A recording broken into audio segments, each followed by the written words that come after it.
एक बड़ी मशहूर कहावत है, वही कातिल, वही मुद्दई और वही मुंशिफ। श्री राम जन्मभूमि मंदिर ट्रस्ट में दान और चढ़ावे की राशि में हुई कथित हेराफेरी पर यह कहावत आज सटीक बैठती नजर आ रही है। आस्था के सबसे बड़े केंद्र में गबन और अनियमितताओं के खुलासे ने न केवल श्रद्धालुओं को झकझोर दिया है, बल्कि ट्रस्ट के बड़े पदाधिकारियों को भी गंभीर सवालों के घेरे में खड़ा कर दिया।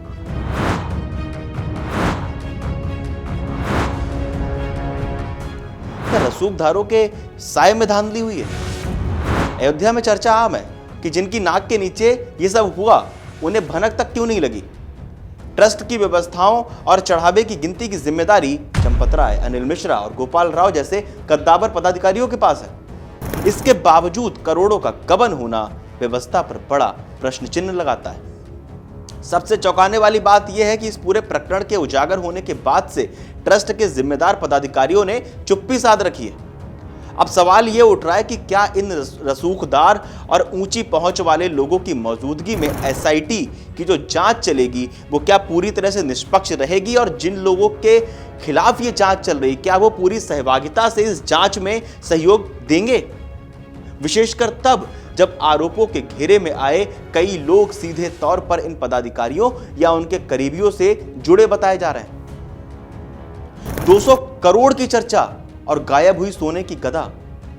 गबन की गई राशि का आंकड़ा हर बीतते दिन के साथ बढ़ता जा रहा है। शुरुआत में जो मामला कुछ लाख या करीब 8 करोड़ रुपए का बताया जा रहा था, अब सोशल मीडिया पे चर्चा हो रही है कि वो 200 करोड़ रुपए का एक बहुत बड़ा गबन है। पुलिस ने अब तक 5 संदिग्धों की निशानदेही भी की है और बताया जा रहा है कि उनसे करीब 3 करोड़ रुपए बरामद भी किए गए। और ये केवल नकदी ही नहीं है, बल्कि आस्था के प्रतीक जेवरात भी गायब बताए जा रहे हैं। सूत्रों का दावा है कि चढ़ावे में आए करोड़ों के सोना चांदी के साथ साथ 2 किलो की सोने की गदा भी लापता है। हालांकि आधिकारिक तौर पर इन आंकड़ों की अभी पुष्टि नहीं हुई है। लेकिन ये खेल का तरीका क्या था? कम वेतन वाले कर्मचारी और रसूखदारों का कोटा, क्या यह महज एक इत्तेफाक था या कोई सोची समझी साजिश थी? जांच में जो तथ्य सामने आए हैं वो ये हैं कि ये गबन का एक कोई बहुत बड़ा खेल या कोई चतुराई से बुना गया था। क्या ये प्लान्ड था या फिर ये महज एक इत्तेफाक था? बैकडोर एंट्री होती है। बैंक ने एक आउटसोर्सिंग कंपनी को कर्मचारियों का ठेका दिया था, लेकिन कंपनी ने वही लोग रखे जिन्हें ट्रस्ट ने तय किया था। ये कर्मचारी या तो ट्रस्ट के पदाधिकारियों के रिश्तेदार थे या उनके परिचित थे। सुरक्षा में सेंध की बात सामने आती है। ट्रस्ट का आई कार्ड होने के कारण इन कर्मियों की कभी जमा तलाशी ही नहीं हुई, कभी इनकी तलाशी ही नहीं की गई। जो सिक्योरिटी चेक होता है राम मंदिर में जाने से पहले, जो बाहर सिक्योरिटी चेक होते हैं या मंदिर में प्रवेश करने से पहले, मंदिर में प्रवेश करने के दौरान, उस समय इन लोगों की जांच ही नहीं होती थी क्योंकि इनके पास आई कार्ड था। पुलिस वेरिफिकेशन भी कभी नहीं हुआ। कम वेतन बड़ा काम। पकड़े गए आरोपी महज 12 से 18 हजार रुपए की तनख्वाह पर दिन रात मंदिर में रहते थे। स्पष्ट हो रहा है कि कम वेतन के बावजूद वे वहां क्यों टिके हुए थे। बताया जाता है कि कुंभ और माघ मेले के दौरान जब श्रद्धालुओं की भीड़ उमड़ी, तब इन चढ़ावा के जिन लोगों ने चढ़ावे के साथ धोखाधड़ी की है, जो पैसे वहां से गायब हुए, वो हर दिन 10 से 15 लाख रुपए तक पार किए। ऐसे अभी तक रिपोर्ट्स में बातें सामने आ रही हैं। सुप्रीम कोर्ट तक मामला पहुंचा है। सीबीआई जांच की मांग हो रही है। मामले की गंभीरता को देखते हुए वकील अनूप प्रकाश अवस्थी ने सुप्रीम कोर्ट में एक पत्र याचिका भेजी है। इसमें मांग की गई है कि दान में हुई हेराफेरी की जांच सीबीआई जैसी स्वतंत्र एजेंसी से कराई जाए। पूरी जांच की निगरानी अदालत खुद करे। मंदिर के कोष के संग्रह और ऑडिट के लिए एक पारदर्शी और न्यायिक निगरानी तंत्र बनाया जाए।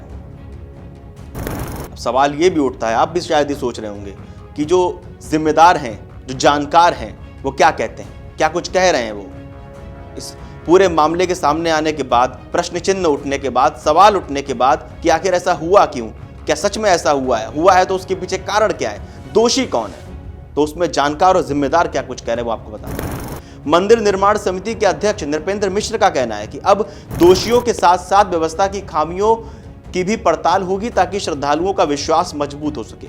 वहीं ट्रस्टी विनय कटियार ने कड़े तेवर दिखाते हुए कहा है कि चोरों को माफ नहीं करेंगे, सबको हथकड़ी लगेगी और वे जेल जाएंगे। बाबरी मस्जिद के पूर्व पैरोकार इकबाल अंसारी ने भी पारदर्शी जांच की मांग करते हुए कहा है कि भगवान अपना पैसा खुद ढूंढ लेंगे, लेकिन दोषियों पर कड़ी कार्रवाई होनी चाहिए। मुख्यमंत्री योगी आदित्यनाथ के निर्देश पर गठित 3 सदस्यीय एसआईटी, जिसमें विजय विश्वास पंत, किरण एस और नील रतन शामिल हैं, उनके सामने अब सबसे बड़ी चुनौती रसूख के इस चक्रव्यूह को तोड़कर सच सामने लाने की है कि क्या राम का काज करने वाले ही राम के मंदिर में जो चढ़ावा हुआ वो वहां से गायब करने वाले बन गए। इसका जवाब एसआईटी के अंतिम रिपोर्ट में ही छिपा हुआ है। सीएम योगी आदित्यनाथ ने भी ट्वीट करके एसआईटी गठित होने की जानकारी दी थी। वहीं इसमें राजनीति भी तेज हो गई है। अखिलेश यादव ने क्या कुछ कहा, एक बार आप वो भी सुन लीजिए। ये सनातनियों को बहुत ठेस पहुंची होगी और हमारे समाज में और हमारी आस्था में जो खून लगा रहे हैं, हमें उम्मीद है हमारे पत्रकार साथी इस जिम्मेदारी को पूरा निभाएंगे। वो टीआरपी से ज्यादा हमारे तमाम लोगों की जो श्रद्धा रही उस पे जरूर समाज को सच्चाई पहुंचाने का काम करेंगे।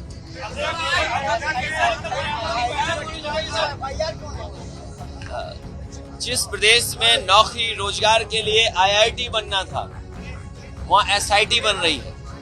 और देखिए आप, डबल इंजन की डबल टंकी है,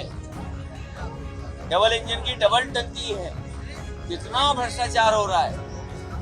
ये डबल इंजन की बड़ी डबल टंकियां हैं और हमारे साधु संतों, पुजारी और मंदिर में जो सेवा करने वाले लोग हैं, उनके लिए जांच के लिए बताओ, अधिकारी जांच करेंगे। इन अधिकारियों की एसआईटी कौन कराएगा? इन अधिकारियों की भी एसआईटी होनी चाहिए। मैं इस विषय में कुछ इसलिए नहीं कह चाहता हूं, मैं चाहता हूं अधिकारियों की एसआईटी कौन करेगा। और मैंने तो यहां तक कहा कि जो वहां सेवा करने वाले हैं उनका वेतन क्यों नहीं बढ़ाया। महीने का लाखों वेतन होता तो शायद उन्हें इस दिशा में नहीं सोचना पड़ता। उन्हें महीनों में उनका वेतन बढ़ाना चाहिए। अगर वेतन बढ़ा होता, सरकार ने वेतन बढ़ाया होता या उनको सुविधाएं दी होती या सम्मान दिया होता, अगर उन्हें सम्मान दिया होता और वेतन और सुविधाएं दी होती, तो हमारे जो सेवा करने वाले हैं, जो आस्था को रखवाली करने वाले हैं, उनके साथ ऐसा व्यवहार, ऐसा कदम नहीं उठाता कोई। अब तो सुना है कंडे में पैसे निकल रहे हैं, गोबर में पैसे निकल रहे हैं। आपको बताएं कि जांच के लिए गठित 3 सदस्यीय विशेष जांच दल एसआईटी सोमवार दोपहर करीब 2:50 पे अयोध्या पहुंची थी।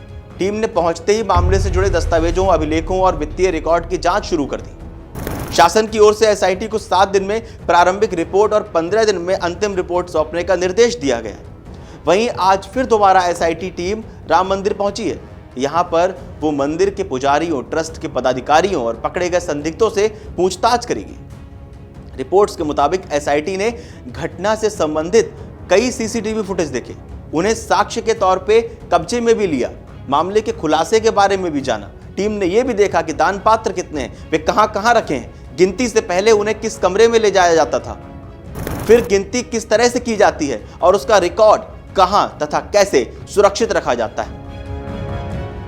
मुख्यमंत्री योगी आदित्यनाथ की ओर से गठित एसआईटी के अयोध्या पहुंचने के बाद मंदिर परिसर से लेकर संत महंतों के आश्रमों और श्रद्धालुओं के बीच एक ही चर्चा है कि जांच में क्या सामने आएगा और दोषियों पर क्या कार्रवाई होगी। हालांकि पूरे घटनाक्रम के बीच अधिकतर लोगों का मानना है कि यह मामला मंदिर की आस्था का नहीं बल्कि व्यवस्था की पारदर्शिता का है। राम मंदिर देश भर के करोड़ों श्रद्धालुओं की आस्था का केंद्र है। ऐसे में इस जांच को केवल एक वित्तीय अनियमितता की जांच नहीं बल्कि श्रद्धालुओं के विश्वास को और मजबूत करने की प्रक्रिया के रूप में भी देखा जा रहा है।